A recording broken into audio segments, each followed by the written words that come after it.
Students हम बात करेंगे बॉन्ड एंथैल्पीज इन हाइड्रोजन हेलाइड्स। हाइड्रोजन हेलाइड्स में हम बॉन्ड एंथैल्पीज इनकी देखेंगे और हम देखते हैं सबसे पहले ये कि हाइड्रोजन हेलाइड्स क्या होते हैं। हाइड्रोजन हेलाइड्स हमारे पास आ जाते हैं हाइड्रो हेलाइड्स ऑफ हाइड्रोजन, यानी कि हेलोजन से हेलाइड्स निकला है, यानी कि हेलोजन हमारे पास कौन से हैं, एच नहीं लिखते तो हाइड्रोजन होगा। हेलाइड्स यानी कि हेलोजन आएंगे हमारे पास, फ्लोरीन आ गया, क्लोरीन आ गया, ब्रोमीन आ गया, ठीक है, देन आयोडीन आ गया। फिर उसके बाद एस्टेटीन भी होता है। एस्टेटीन को हम स्टडी नहीं करते, यहाँ पर हम मेंशन भी नहीं करेंगे, किस लिए, क्योंकि एस्टेटीन जो होता है वो एक रेडियो एक्टिव एलिमेंट है और ये रेडिएशंस एमिट करके, रेज एमिट करके क्या करता है कि किसी और एलिमेंट में कन्वर्ट हो जाता है, तो ये स्टेबल नहीं है, इसलिए हम इसकी बात नहीं करेंगे। बाकी स्टेबल एलिमेंट्स बात करेंगे, हम स्टेबल हेलोजेंस की बात करेंगे। ये हमारे पास जब इनके हेलाइड्स बनेंगे, यानी कि हाइड्रोजन के साथ हाइड्रोजन हेलाइड्स बनेंगे, यानी कि हाइड्रोजन के साथ इनके क्या बनेंगे, बाइनरी कंपाउंड बन जाएंगे, यानी कि HF, hydrogen fluoride, hydrogen chloride, hydrogen bromide and hydrogen iodide. ठीक है, थोड़ा सा हम ठीक कर लेते हैं, यहाँ पे हाइड्रोजन ब्रोमाइड को हम ठीक करके लिखेंगे और ये हाइड्रोजन आयोडाइड आ गया। अब हम ये देखते हैं कि इनकी बॉन्ड एंथैल्पीज देखेंगे। बॉन्ड एंथैल्पीज क्या होती हैं, एंथैल्पी का मतलब हमारे पास आ जाता है, यहाँ पर हम बात करेंगे एनर्जी की, ठीक है, एंथैल्पी हम लेंगे हीट एनर्जी की बात करेंगे कि यानी कि हीट एनर्जी या तो हम देख रहे हैं कि वो क्या कर रही है कि वो रिलीज हो रही है, ठीक है, हीट एनर्जी रिलीज हो रही है, या फिर हम क्या देख रहे हैं कि हीट एनर्जी क्या हो रही है, हम कहते हैं कि एब्जॉर्ब हो रही है, ठीक है, यहाँ पर हम लिखेंगे एब्जॉर्ब हो रही है। तो ये दो चीजें इसमें आ जाती हैं। अब देखिए हीट एनर्जी रिलीज कब होती है, जब एक बॉन्ड की फॉर्मेशन होती है, ठीक है, यहाँ पर हम देखेंगे कि बॉन्ड जो होता है वो फॉर्मेशन होती है, यहाँ पर हम लिख देंगे फॉर्मेशन। जब एक बॉन्ड फॉर्म होता है तो वो हीट रिलीज करता है, ठीक है। और दूसरी तरफ हम ये देखते हैं कि एब्जॉर्ब कब होती है, एब्जॉर्ब करनी होती है या एनर्जी होती है वो रिक्वायर्ड होती है उस वक्त जबकि एक बॉन्ड की ब्रेकिंग करनी हो, ठीक है, एक बॉन्ड तोड़ना हो तो उसके लिए क्या होती है, एनर्जी रिक्वायर्ड होती है, ठीक है। तो हम ये देख लेते हैं कि जब एब्जॉर्ब करनी होती है इसका मतलब है कि ये हमारे पास प्रोसेस कौन सा आ गया, ये हमारे पास एंडोथर्मिक प्रोसेस आ गया, ठीक है। और जो रिलीज वाला है ये हमारे पास क्या आ जाएगा, ये हमारे पास आ जाएगा एक्सोथर्मिक, यानी कि रिलीज हो रही है ना, तो हम कह रहे हैं कि रिलीज होने का मतलब है एक्सोथर्मिक प्रोसेस आ गया, ठीक है ना। अब हम ये देखते हैं बॉन्ड एंथैल्पी क्या है, या तो हीट एनर्जी रिलीज हो रही है या एब्जॉर्ब हो रही है।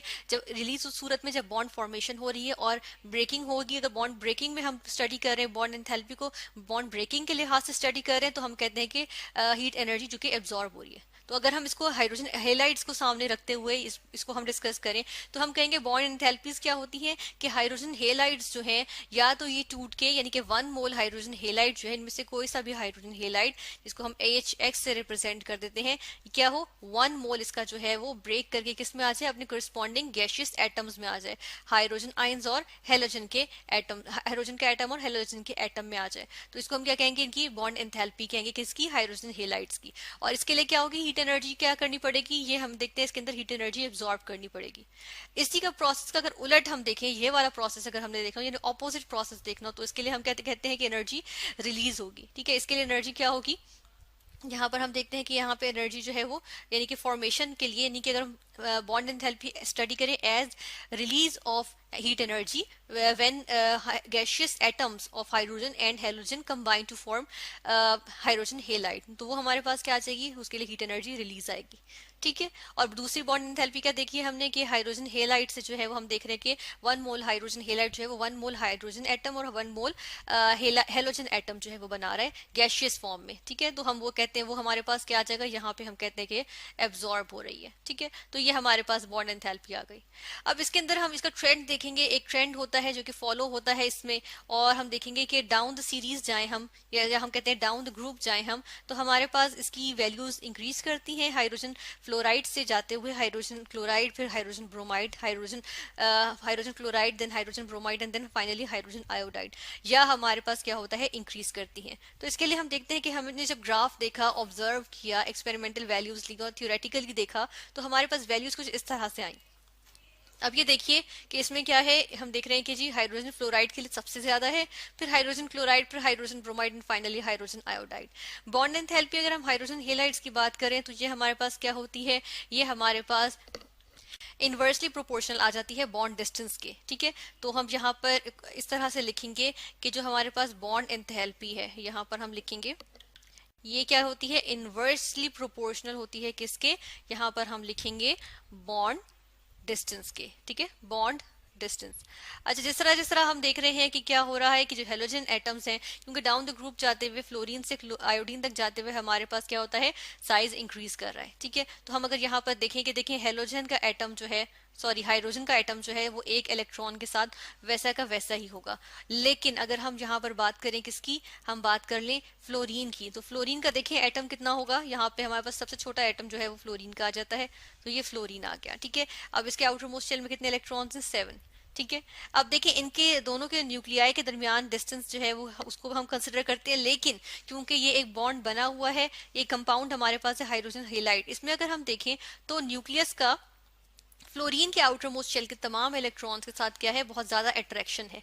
ठीक है, यानी हाइड्रोजन का एटम जो है वो फ्लोरीन के 7 इलेक्ट्रॉन्स को बहुत मजबूती से क्या कर रहा है, होल्ड कर रहा है। ठीक है, और दूसरी तरफ हम ये भी देखते हैं कि अगर यहाँ पर हम देखें फ्लोरीन के जो न्यूक्लियस है, क्योंकि फ्लोरीन भी एक छोटा सा एटम है, तो हम देखते हैं कि ये भी हाइड्रोजन के ओनली इलेक्ट्रॉन को जो है वो क्या कर रहा है, ये इसको स्ट्रांगली होल्ड किए हुए है। ठीक है, तो इस तरह से हम क्या देखते हैं, जो यहाँ पर हम इस तरह भी देख सकते हैं कि यहाँ 7 इलेक्ट्रॉन्स की जगह चले हम यहाँ क्या लिख दें, हम यहाँ लिख दें कि 6 इलेक्ट्रॉन्स मौजूद हैं। ठीक है, या और हम क्या करें कि इस इलेक्ट्रॉन को यहाँ से मिटा देते हैं, यहाँ से हम इसको रिमूव कर देते हैं और क्या करते हैं, इसको हम थोड़ा सा ठीक कर लेते हैं कि यहाँ से हमने इसके एंड को ज्वाइन किया और ये हाइड्रोजन का इलेक्ट्रॉन आ गया और ये फ्लोरीन का इलेक्ट्रॉन आ गया। ठीक है, बाकी 6 इलेक्ट्रॉन्स इसके ये रहे।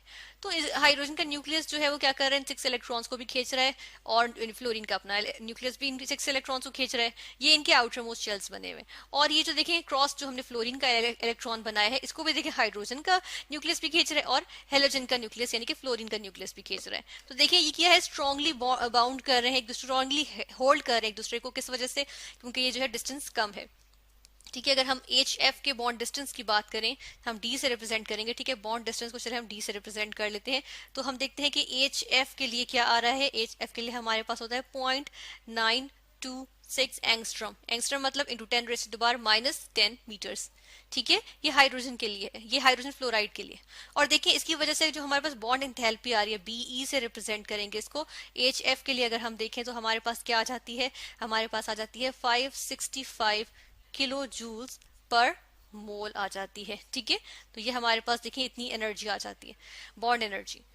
दूसरी जानिब हम चलेंगे, इसके बाद हम किसकी बात करेंगे, हम यहाँ पर अब बात कर लेते हैं कि उसके बाद आता है क्लोरीन। ठीक है, अब क्लोरीन में अगर बॉन्ड डिस्टेंस देखें, अब एटम थोड़ा सा बड़ा हो जाएगा। ठीक है, तो हम देखते हैं कि जब हमारे पास हाइड्रोजन क्लोराइड होगा तो हमारे पास जो बॉन्ड डिस्टेंस है, यानी कि ये जो बॉन्ड डिस्टेंस बन जाता है ना, इसको देख लेते हैं, हमारे पास कितना होता है 1.284 और ये क्या हो जाता है एंगस्ट्रॉम। ठीक है, और ये हम देखते हैं कि हमारे पास इसकी वजह से जो बॉन्ड एनर्जी यानी डिस्टेंस बढ़ जाने की वजह से अब क्या है, न्यूक्लियाई आपस में एक दूसरे के जो इलेक्ट्रॉन्स हैं उनको, या जो बाउंडेड इलेक्ट्रॉन्स हैं, बॉन्डेड इलेक्ट्रॉन्स हम कहेंगे, सॉरी बॉन्डेड इलेक्ट्रॉन्स हैं, इनको जो दोनों न्यूक्लियाई हैं वो इतनी ज्यादा इफेक्टिवली नहीं खींच सकेंगे जितना हमने देखा कि एच एफ में खींच रहे थे। ठीक है, तो क्लोरीन में क्योंकि थोड़ा सा न्यूक्लियस जो है, अब देखें थोड़ा सा न्यूक्लियस जो है वो डिस्टेंट हो गया है किससे, आउटर मोस्ट शेल से। अब ये इस तरह का क्लोरीन का आ जाएगा। ठीक है, तो हाइड्रोजन से अगर मुकाबला करें तो देखें अब क्या है, न्यूक्लियस थोड़ा सा दूर है, तो इस वजह से हम कहते हैं थोड़ी सी जो हमारे पास यहाँ पर हम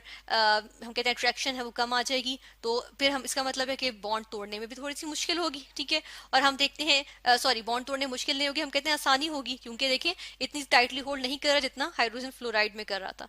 तो हम देखते हैं यहाँ पर हमारे पास क्या आ जाती है, ये इससे थोड़ी कम आती है, that is 429 kilo joules per mole energy required होती है कि एक मोल हम हाइड्रोजन क्लोराइड को तोड़ के हाइड्रोजन और क्लोरीन के एटम्स बना लें गैसियस स्टेट में। ठीक है, उसके बाद हम बात करेंगे किसकी, हम बात करेंगे कि बॉन्ड डिस्टेंस हाइड्रोजन ब्रोमाइड में कितना होता है। हाइड्रोजन ब्रोमाइड में अब देखिए ब्रोमीन का एटम उससे भी बड़ा होगा, क्लोरीन के एटम से भी बड़ा होगा, तो बॉन्ड डिस्टेंस डेफिनेटली इंक्रीज कर जाएगा। और हम देखते हैं 1.424 एंगस्ट्रॉम जो है वो हमारे पास बॉन्ड डिस्टेंस आ जाता है, जिसकी वजह से हम देखते हैं बॉन्ड अब जो है वो मजीद लूज हो गया है। ठीक है, और हम देखते हैं कि हाइड्रोजन ब्रोमाइड के लिए जो बॉन्ड एनर्जी होती है वो हमारे पास आ जाती है 363 किलो जूल्स पर मोल आ जाती है। ठीक है, इस तरह से ये आ गई हमारे पास। और फाइनली हम देख लेते हैं किसकी बात करेंगे, अब फाइनली हम बात करेंगे बॉन्ड डिस्टेंस, हम यहाँ पर लिखेंगे हाइड्रोजन आयोडाइड का, और हम देखते हैं कि ये हमारे पास क्या होता है कि ये हमारे पास 1.6 0 एंगस्ट्रॉम आ जाता है। यानी कि अगर हाइड्रोजन और फ्लोरीन का जो हमने बनाया था, इसमें से अगर देखें हाइड्रोजन का हम वापस यहाँ पे बना लेते हैं कि ये हमारे पास हाइड्रोजन का आया था, ठीक है। अब अगर आयोडीन का हम यहाँ पर एटम बनाए तो आयोडीन का एटम देखें एक बड़ा एटम है, ठीक है।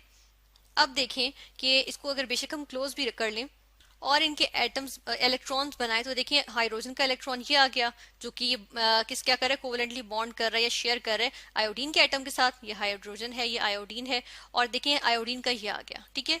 और आयोडीन के बाकी 6 इलेक्ट्रॉन्स यहाँ पर घूम घूम रहे हैं, ठीक है, ये आउटर मोस्ट शेल में। अब देखें बॉन्ड डिस्टेंस एक न्यूक्लियस से दूसरे न्यूक्लियस तक जो डिस्टेंस है ये देखिए कितना ज्यादा बढ़ गया है अगर हम फ्लोरीन से मुकाबला करें तो।